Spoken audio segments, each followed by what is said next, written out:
नमस्कार, मैं विष्णु शर्मा आप सभी का आपके ही अपने चैनल विष्णु एडीपी में हार्दिक स्वागत करता हूं। और सबसे पहले आप सभी को श्री कृष्ण जन्माष्टमी की हार्दिक शुभकामनाएं। आज मैं वही करने वाला हूं, आपको बताने वाला हूं कृष्ण जन्माष्टमी क्यों मनाया जाता है, इसके पीछे का कारण, और साथ ही साथ हमें बहुत सारे नए नए वर्ड्स भी मिलने वाले हैं। उसका उच्चारण भी आपको बताऊंगा, प्रोनाउंसिएशन करके बताऊंगा, आपको प्रोनाउंस करके बताऊंगा उसका उच्चारण कैसे है, उसकी मीनिंग बताऊंगा, ट्रांसलेशन भी करेंगे, ग्रामेटिकल पोर्शन भी कवर करेंगे। तो सबसे पहले कर देंगे वीडियो को लाइक, स्टार्ट करते हैं आज की क्लास। सबसे पहले देखते हैं पहला sentence, Janmashtami is a grand festival. Janmashtami है, इज यानी है, यानी एक, ग्रैंड यानी होता है बहुत बड़ा, बिग यानी बड़ा, लेकिन ग्रैंड यानी बहुत बड़ा, जिसे हम विशाल कहते हैं। फेस्टिवल यानी बहुत, जन्माष्टमी बहुत बड़ा उत्सव है। फेस्टिवल यानी पर्व होता है, बहुत बड़ा पर्व है। सेलिब्रेटेड, सेलिब्रेटेड यानी मनाया जाता है, एक बहुत बड़ा पर्व है जिसे मनाया जाता है ऑल ओवर इंडिया, पूरे भारत में। तो ऑल ओवर यानी पूरे, ऐसे बोलेंगे, इंडिया यानी भारत, पूरे भारत में मनाया जाता है। टू किसके रूप में मनाया जाता है? टू कमेमरेट, इसे हम कमेमरेट पढ़ेंगे, ऐसे कोमोमेमोरेट इस प्रकार से उच्चारण नहीं करेंगे। कमेमरेट, इसे इस प्रकार से अ ध्वनि निकलता है ओ का। कमेमरेट यानी उत्सव के रूप में मनाना, जिसे उत्सव के रूप में मनाया जाता है the birth of Lord Krishna. Birth, इसे बिर्थ नहीं पढ़ेंगे, बर्थ, बर्थ यानी जन्म, किसके जन्म में? ऑफ यानी के, लॉर्ड कृष्णा यानी लॉर्ड कृष्ण यानी भगवान, लॉर्ड यानी भगवान, कृष्ण यानी कृष्ण। तो भगवान कृष्ण के जन्म के रूप में इसे पूरे भारतवर्ष में उत्सव के रूप में, बहुत बड़े पर्व के जैसे इसे मनाया जाता है। ठीक है, बहुत बड़े पर्व के रूप में इसे मनाया जाता है। हु इज बिलीव्ड, जो माना जाता है। बिलीव्ड यानी वैसे तो भरोसा करना भी होता है और मानने को भी बिलीव्ड कहा जाता है, जो माना जाता है। To be the eighth incarnation, eighth यानी आठवां, इनकार्वेशन यानी होता है, इनकार्वेशन पढ़ते इसे, इनकारनेशन यानी होता है अवतार लेना, यानी कौन सा अवतार? एट्थ अवतार यानी आठवां अवतार के रूप में, जिसे माना जाता है आठवां अवतार ऑफ लॉर्ड कृष्णा। ऑफ यानी का, लॉर्ड विष्णु यानी भगवान विष्णु के आठवें अवतार के रूप में इन्हें माना जाता है। किन्हें? भगवान कृष्ण को विष्णु भगवान के आठवें अवतार माना जाता है। उसके बाद देखिए जन्माष्टमी और या फिर मोर पॉपुलरली यानी और ज्यादा जो फेमस है कृष्ण जन्माष्टमी, और इससे भी ज्यादा जो फेमस है, पॉपुलर यानी फेमस होना, प्रसिद्ध होना, नोन यानी जाना जाता है, एज यानी के रूप में, किसके रूप में? कृष्ण जन्माष्टमी, यानी जन्माष्टमी जिसे कृष्ण जन्माष्टमी, जो कि और ज्यादा प्रसिद्ध है, के रूप में माना जाता है। यानी जन्माष्टमी से भी ज्यादा फेमस कौन सा नाम है? कृष्ण जन्माष्टमी के नाम से जाना जाता है। इज द बर्थडे, इज यानी है, द बर्थडे यानी जन्मदिन, बर्थ यानी जन्म, डे यानी दिन, जन्मदिन ऑफ लॉर्ड कृष्णा, जो कि जन्मदिन है भगवान कृष्ण का, विच इज सेलिब्रेटेड, जिसे मनाया जाता है। इज यानी है, सेलिब्रेटेड यानी मनाया जाना, जिसे मनाया जाता है विथ यानी साथ, किसके साथ मनाया जाता है? ग्रेट फर्वर यानी उत्साह, जो जिसे हम फर्वर कहते हैं, जिसे महान या फिर बहुत ज्यादा, जिसे बहुत ज्यादा उत्साह एंड जील, यहाँ पे जील का मतलब क्या होता है? उत्साह। फरवर का मतलब होता है जोश, तो जोश और उत्साह के साथ मनाया जाता है, बहुत ज्यादा जोश और उत्साह के साथ मनाया जाता है। इन इंडिया, इन यानी में, इंडिया ने भारत, यानी भारत में मनाया जाता है। ड्यूरिंग यानी दौरान, किसके दौरान मनाया जाता है? द मॉनसून मंथ यानी मॉनसून, यानी आप सभी को पता है वर्षा ऋतु को मॉनसून कहते हैं, यानी वर्षा ऋतु का जो महीना होता है, बरसात का जो महीना होता है, उसके दौरान बनाया जाता है। ड्यूरिंग यानी दौरान, उस दौरान कृष्ण जन्माष्टमी का त्योहार मनाया जाता है। अकॉर्डिंग यानी अनुसार, के अनुसार, किसके अनुसार? टू द हिंदू कैलेंडर यानी हिंदू पंचांग, जिसे हम हिंदू पंचांग कहते हैं, तो हिंदू पंचांग के अनुसार, अकॉर्डिंग यानी के अनुसार, दिस रिलीजियस फेस्टिवल, दिस यानी ये या फिर यह, रिलीजियस यानी धार्मिक, फेस्टिवल यानी त्योहार, यह धार्मिक त्योहार, इज यानी है, सेलिब्रेटेड यानी मनाया जाता है ऑन द अष्टमी, ऑन यानी पर, किस पर? द अष्टमी यानी अष्टमी को, तो ऑन यानी को, यहाँ पे उसका मतलब होगा अष्टमी को मनाया जाता है, ऑफ कृष्ण पक्ष यानी कृष्ण पक्ष के अष्टमी को मनाया जाता है, और या फिर द एट्थ डे यानी आठवां दिन, ऑफ द डार्क यानी होता है अंधेरा, और इसे हम क्या पढ़ेंगे? फोर्थ नाइट यानी होता है पखवाड़ा। डार्क पक्ष, तो डार्क पक्ष यानी क्या होता है? डार्क यानी अंधियारा, जिसे हम कहते हैं अंधियारी पक्ष। किसे कहते हैं? अमावस्या को अंधियारी पक्ष कहा जाता है। तो डार्क फोर्थ नाइट यानी क्या होगा? अमावस्या की रात या अमावस्या का जो पखवाड़ा होता है उसे डार्क फोर्थ नाइट कहते हैं। ठीक है, तो यहाँ पे क्या हुआ? अष्टमी अमावस्या के यानी कृष्ण पक्ष के अष्टमी को मनाया जाता है। ठीक है, यहां तक क्लियर हो गया। उसके बाद देखते हैं इन द मंथ ऑफ भादो, इसे भादो पढ़ेंगे। इन द मंथ, इन यानी में, मंथ यानी महीना, ऑफ भादो यानी भादो के महीने में मनाया जाता है। ठीक है, भादो के महीने के अमावस्या पक्ष को, जो कृष्ण पक्षों को 8वें तिथि यानी 8वें दिन को मनाया जाता है, इसलिए अष्टमी कहते हैं।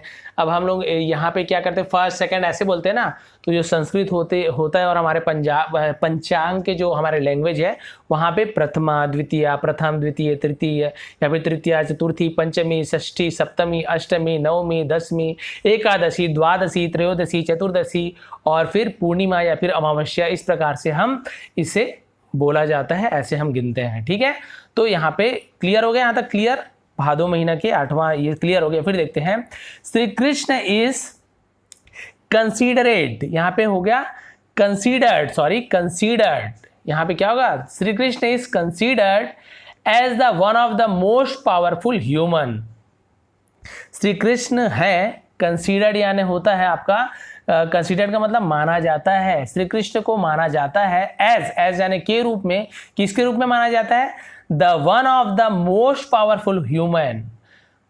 मोस्ट पावरफुल, मोस्ट यानी बहुत ज्यादा, पावरफुल यानी शक्तिशाली, ह्यूमन यानी होता है मनुष्य, यानी जिसे माना जाता है सबसे शक्तिशाली मनुष्यों में से एक। वन ऑफ द यानी में से एक, उनमें से एक, किनमें से एक? मोस्ट पावरफुल ह्यूमन यानी सबसे शक्तिशाली मनुष्यों में से एक। अब उसे ह्यूमन के ऊपर वो तो भगवान थे, लेकिन वो भाई अवतार तो भगवान के मतलब मनुष्य के रूप में ही लिए थे ना, थे तो भगवान लेकिन मनुष्य के रूप में ही अवतार लिए, इसलिए सबसे शक्तिशाली मनुष्य के रूप में उन्हें माना जाता है।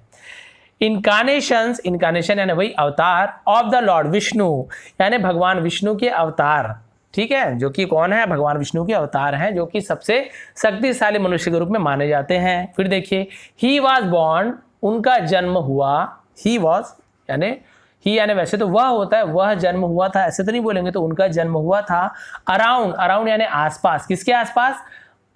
502,000 ईयर्स, यानी इसे हम 5200 जैसे हिंदी में बोल सकते हैं, या 5200 साल, वर्ष अगो यानी पहले, 5200 वर्ष के आसपास, अराउंड यानी के आसपास के पहले, इन मथुरा, इन यानी में मथुरा, यानी मथुरा में 5200 वर्ष के आसपास उनका जन्म हुआ था। उसके बाद देखते हैं फिर सेकंड पैराग्राफ में क्या है? टू सेलिब्रेट द डे यानी इस दिन को मनाने के लिए, टू यानी यहाँ पे के लिए, यहाँ पे के लिए का यहाँ पे मतलब निकलेगा।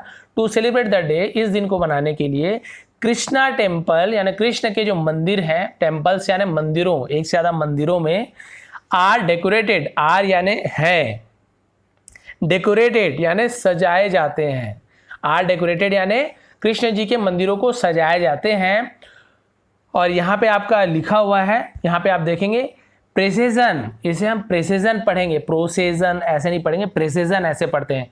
Precision are taken out, precision का मतलब क्या होगा? प्रेसिजन का मतलब होता है शोभा यात्रा या फिर जुलूस। जी हाँ, इसका मतलब होता है शोभा यात्रा या फिर जुलूस के रूप में टेकन आउट यानी बाहर निकाला जाता है।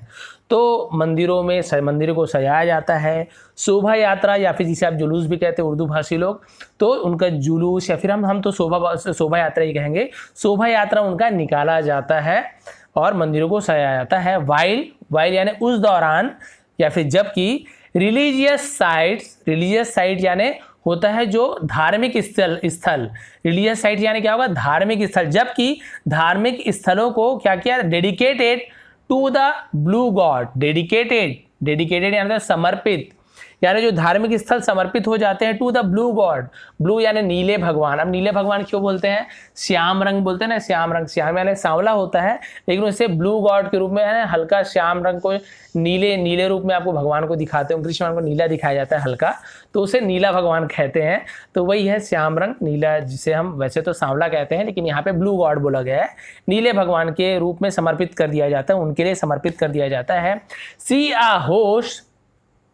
अ होस्ट यानी देखना, होस्ट यानी होता है मेजबानी करना, of bhajans, host of bhajans यानी आयोजन करना, भजनों का आयोजन करना, भजन गीत संगीत का आयोजन करना। एंड कीर्तन, वही है कीर्तन भजन, आप सभी को पता है, का आयोजन किया जाता है। टेकिंग प्लेस अलॉन्ग विथ सत्संग, टेकिंग प्लेस यानी जगह को लिया जाता है, अलॉन्ग विथ सत्संग यानी सत्संग के साथ, अलॉन्ग यानी क्या होता है, साथ में, भजन कीर्तन के साथ में उस जगह को लिया जाता है, यानी उस जगह में मनाया जाता है। उसके बाद देखिए यहाँ पे आपका क्या लिखा हुआ है, उसके बाद देखिए इनेक्टमेंट, इनेक्टमेंट यानी वैसे तो होता है, इनेक्टमेंट का मतलब तो होता है जो आपका कानून नियम होता है या फिर जीवन शैली, उसे इनेक्टमेंट कहा जाता है, कानून नियम। Of the life of Krishna यानी कृष्ण भगवान की जीवनी हम इसे मान सकते हैं, उनकी जीवन शैली, उनकी जो रहे, उनका जो नियम था, उनका भगवान का जो उद्देश्य था। अकॉर्डिंग टू द भागवत पुराण, भागवत पुराण के अनुसार भगवान कृष्ण का जो जीवनी था। डिवोशन, डिवोशन यानी क्या होता है, डिवोशनल सिंगिंग यानी, डिवोशनल सिंगिंग यानी क्या होगा, डिवोशन यानी भक्ति सिंगिंग यानी होता है गान, यानी जो भक्ति संगीत होती है, भजन जिसे हम कहते हैं। थ्रू द मिडनाइट यानी रात्रि कालीन को, थ्रू यानी होता है के दौरान, के द्वारा, द मिडनाइट यानी रात्रि काल को, मध्य रात को, डिवोशनल सिंगिंग यानी भक्तिमय जो गीत संगीत किया जाता है। व्हेन कृष्णा वाज बॉर्न, जब, व्हेन यानी जब, कृष्णा वाज बॉर्न यानी भगवान जब जन्म लिए थे, तब क्या हुआ था, भगवत पुराण के अनुसार वहां पे संगीतमय वातावरण बन गया था रात के समय। उसके बाद देखिए फास्टिंग यानी होता है उपवास रहना। अ नाइट विजिल, इसे विगिल नहीं पढ़ेंगे, विजिल पढ़ेंगे, क्योंकि जी के साथ आई है तो ज ध्वनि निकलेगा, ठीक है, जी के साथ आई है तो ज ध्वनि निकलेगा, ग नहीं निकलेगा। विजिल, नाइट विजिल यानी रात्रि जागरण, तो रात्रि जागरण होता है, जगराता वगैरह आपको पता है। And festival the following day, और ये जो त्यौहार जो फॉलोइंग डे मतलब इस समय जो मनाया जाता है, सेलिब्रेटेड हिज बर्थ यानी इस दिन को उनके जन्म के रूप में मनाया जाता है, यानी जन्मदिन के रूप में मनाया जाता है। फिर देखिए द सोल रीजन यानी हम क्या बोलेंगे, सोल रीजन का मतलब होता है एकमात्र कारण, ऑफ सेलिब्रेटिंग, एकमात्र कारण है इसे मनाने का, दिस फेस्टिवल यानी इस त्यौहार को मनाने का केवल एकमात्र कारण ये है, इज ब्रिंगिंग यानी क्या होता है, ब्रिंग यानी लाना, होना, पीपल टुगेदर यानी लोगों को लाना, लोगों को एक साथ लाना, सो दैट, तो इसलिए, प्रिंसिपल यानी इसका सिद्धांत है, यानी इसका जो मुख्य सिद्धांत क्या है, लोगों को एक साथ इकट्ठा करना। ऑफ यूनिटी स्ट्रेंथन यानी क्या, यूनिटी स्ट्रेंथन यानी समूह की ताकत को बढ़ाना, लोगों को एक साथ मिलाना, इसका मुख्य उद्देश्य है। दही हांडी इज अनदर इंपॉर्टेंट एक्सपेक्ट, और दही हांडी क्या है, दूसरा इसका महत्वपूर्ण पहलू है। एक्सपेक्ट यानी होता है पहलू, यानी दही हांडी भी इसका एक दूसरा महत्वपूर्ण पहलू है ऑफ दिस फेस्टिवल, इस त्योहार का। दैट जो कि is observe in the second day, observe यानी जिसे मनाया जाता है, देखा जा सकता है, इन द सेकेंड डे, दूसरे दिन, कृष्ण जन्माष्टमी के दूसरे दिन, ऑफ जन्माष्टमी यानी जन्माष्टमी के दूसरे दिन इसे देखा जा सकता है, मनाया जा सकता है या मनाया जाता है, किसके रूप में, दही हांडी के रूप में। एज अ किड, जैसे as a kid lord Krishna, जैसे कि लॉर्ड कृष्ण भगवान जो छोटे कृष्ण भगवान थे बाल्यावस्था में, इसे किड कहते हैं, जैसे कि छोटे कृष्ण भगवान वॉज नेम, जिनका नाम था माखन चोर यानी मक्खन चुराने वाला, और द वन या फिर द वन हु, जो स्टील्स बटर, तो स्टील्स बटर यानी बटर जो चुराता हो, स्टील्स चुराता, बटर यानी जो मक्खन चुराता हो, हु यानी कौन यानी जो, हु यानी कौन भी होता है, जो भी होता है, हु स्टील्स बटर जो मक्खन चुराता हो, मक्खन चोर का मतलब यहाँ बताया, द वन जो मक्खन चुराता हो, तो उसके नाम से ये पड़ा है दही हांडी, इसलिए मनाया जाता है। दही हांडी है एन इवेंट, एक मौका है, इवेंट यानी होता है एक मौका है, एक त्योहार जिसे हम कहते हैं इवेंट यानी कोई समारोह है। वेयर द सेम बटर, जहां द सेम बटर यानी उन्हीं मक्खनों को स्टेलिंग, स्टेलिंग यानी होता है चुराना, एक्टिविटी यानी चुराने की एक्टिविटी यानी चुराने का नाटक करना, of Lord Krishna is narrated, activity यानी उनके द्वारा जो माखन चुराने की जो क्रियाविधि हुई थी, गतिविधि हुई थी, उस एक्टिविटी कहते हैं। Of Lord Krishna is narrated यानी भगवान कृष्णा, नरेटेड यानी होता है कहा जाता है, यानी उसके बारे में जो बताया जाता है कि भगवान कृष्ण इसी दही माखन को क्या करते थे, चुराया करते थे। एन अर्थन पॉट, एन यानी एक, अर्थन यानी होता है मिट्टी का, पॉट यानी मिट्टी के बर्तन में, एक मिट्टी के बर्तन में जिसे हम हांडी कहते हैं, मिट्टी का घड़ा इस प्रकार से, और हांडी देखिए लिखा भी हुआ, और हांडी या फिर जिसे हम हांडी कहते हैं, इस फील्ड, इज यानी है, फील्ड यानी जिसे भरा जाता है, विद बटर, विथ यानी से, बटर यानी होता है मक्खन, जिसे मक्खन से भरा जाता है। क्लैरिफाइड बटर और घी, क्लैरिफाइड बटर या फिर घी, क्लैरिफाइड बटर यानी मेरे ख्याल से डालडा वगैरह को बोलते हैं, घी जिसे घी कहा जाता है, क्लैरिफाइड यानी मेरे ख्याल से तो घी को ही कहा जाता है। क्लैरिफाइड बटर यानी घी होता है, लिखा भी है, और घी यानी मक्खन या फिर घी से उसे भरा जाता है। और क्या भरते हैं उसमें, ड्राई फ्रूट्स यानी सूखे फल, आपसे बोलता काजू, किशमिश, बादाम में ड्राई फ्रूट्स कहते हैं, ठीक है, तो सूखे ये सब मेवा वगैरह जिसे कहते हैं, मेवा वगैरह भरा जाता है। एंड मिल्क और दूध को भरा जाता है। इस सस्पेंडेड, सस्पेंडेड यानी क्या होता है, सस्पेंड यानी वैसे तो होता है, सस्पेंड यानी होता है बर्खास्त कर देना, लेकिन यहाँ पे सस्पेंड का मतलब लटकाना, झुलाना, तो उसे लटकाया जाता है। एट यानी पर, अ कंसिडरेबल, कंसिडरेबल यानी क्या होता है, एक पर्याप्त मात्रा में, काफी ऊंचाई में, हाइट यानी कंसिडरेबल हाइट यानी होता है पर्याप्त ऊंचाई में, एक अच्छी काफी ऊंचाई में उसे लटकाया जाता है। With help of ropes, with यानी साथ या फिर किसके साथ, हेल्प ऑफ रोप्स यानी रस्सियों की सहायता से, रस्सियों की सहायता से लटकाया जाता है। All the local young guys, सभी स्थानीय युवक, यंग गायस यानी जो नवयुवक लोग होते हैं, स्थानीय नवयुवक लड़के होते हैं या फिर लोग होते हैं, गैदर यानी एक साथ, to make a human pyramid, make यानी बनाते हैं, ह्यूमन यानी मनुष्य यानी मानव निर्मित जिसे कहता है, यानी लोगों का पिरामिड बनाते हैं, यानी लोगों को जोड़ जोड़ के पिरामिड बनाते हैं एक के ऊपर एक। एंड क्लाइम, क्लाइम यानी चढ़ना, क्लाइम यानी चढ़ना, और चढ़ते हैं। ऑन ईच अदर यानी एक दूसरे के ऊपर, टू रीच पहुंचने के लिए, द हांडी यानी हांडी तक पहुंचने के लिए, एंड ब्रेक इट और इसे तोड़ देते हैं, और दही हांडी को क्या कर देते हैं, तोड़ देते हैं। तो वही इसका मतलब हुआ कि दही हांडी, क्योंकि कृष्ण भगवान माखन चुराते थे, उनकी लीला थी। ऐसे नहीं कि भगवान को चोर बोलेंगे आप। बचपन में यदि कोई बच्चे आपके घर से, मान लीजिए बिस्किट, आपके घर से बिस्किट चुराते हैं मान लीजिए बच्चे आपके डब्बे से, तो आप क्या बोलोगे, सभी कोई बोलेंगे क्या ये बच्चा चोर है, तो उसे कोई गलत नज़र से देखेंगे क्या कि ये चोरी करता है, नहीं। वो बाल्यकाल में, बचपन में, नटखटपना में भगवान ऐसे करते थे जो सभी बच्चे करते हैं, आप सभी को पता है। चुपचाप निकाल लेते कुछ भी खाने का चीज़, चॉकलेट हो गया या और कोई भी चीज़, या पैसे ही निकाल लिए, तो उसे आप चोर नहीं कहेंगे, क्योंकि बचपन में किया गया ये जो भी काम है उसे शरारत कहा जाता है, ये अपराध की श्रेणी में नहीं आता है। बहुत लोग कहते हैं भगवान कृष्ण चोर थे, चुराते थे, वो सब गलत बात है। बचपन में कोई भी किया गया कार्य इस प्रकार से नहीं उसे देखा जाता है, तो ये उसका नटखटपना था। तो दही माखन चुराते थे, तो इसी कारण क्या करते हैं, इसे मनाने के लिए दूसरे दिन दही हांडी के रूप में मटके को ऊपर लटकाया जाता है और पिरामिड बना के लोगों का उसे तोड़ा जाता है, और बहुत सारी जगह इनाम भी रखा जाता है। तो ये थी आज की पूरी जो पैराग्राफ मैंने पढ़ा, कृष्ण जन्माष्टमी क्यों मनाया जाता है, दही हांडी के बारे में। यदि पसंद आई हो तो प्लीज़ लाइक करेंगे, शेयर करेंगे। आप सभी का धन्यवाद। भगवान कृष्ण आप सभी का मनोरथ पूरी करें और आपका दिन शुभ रहे। एक बार फिर से आप सभी को कृष्ण जन्माष्टमी की हार्दिक शुभकामनाएं।